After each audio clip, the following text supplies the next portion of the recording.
Today I'll show you how to do a seed cut test in the field. A seed cut test is one of the tools we use as part of the SOS protocol to determine if a plant population meets the criteria for collection. You'll need the following tools to do a seed cut test: a scalpel or sharp knife, a cutting board, clipboard, or other flat surface, and tape, forceps, and a hand lens can also be useful. So we generally do a seed cut test after we've scouted a plant population. On a previous site visit, we keyed out the plant to make sure it's one of our target species. We walked around the population and know that there are at least 50 plants, and we know this is a wild population, not seeded. Also, we've done our math and believe that we should be able to collect at least 10,000 seeds while only collecting from 20% of the population. So when we revisit our plant population now at its natural seed dispersal stage, the last check we're going to do is a seed cut test.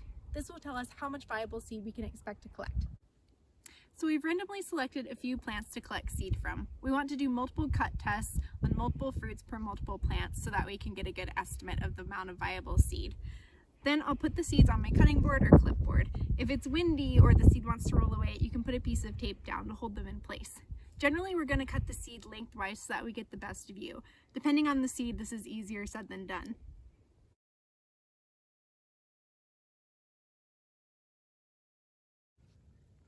So with this lupin seed, the first thing is it's pretty hard, so that's a good sign.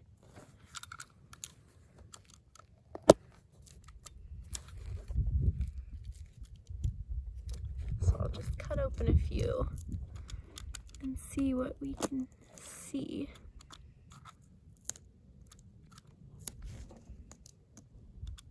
Please be careful when doing this.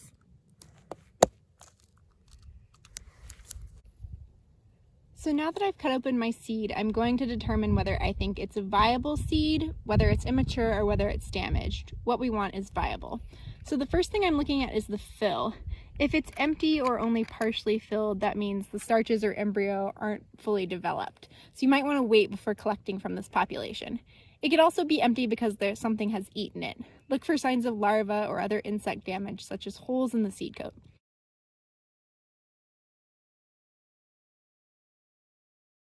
In general, a viable seed is going to be filled and have a hard, waxy, light-colored inside.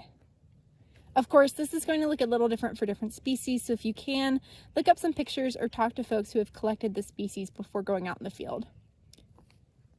Do cut tests on multiple seeds per fruit and multiple fruits per population. Use this information to update your estimate of the average number of seeds per fruit. For example, if you estimated 10 seeds per fruit on your first visit, but this time your cut test is showing that only about 8 of those seeds are viable and the other 2 are still developing, do the math again to make sure you're still coming up with a number over 10,000 before you collect. If you are, then you're good to go.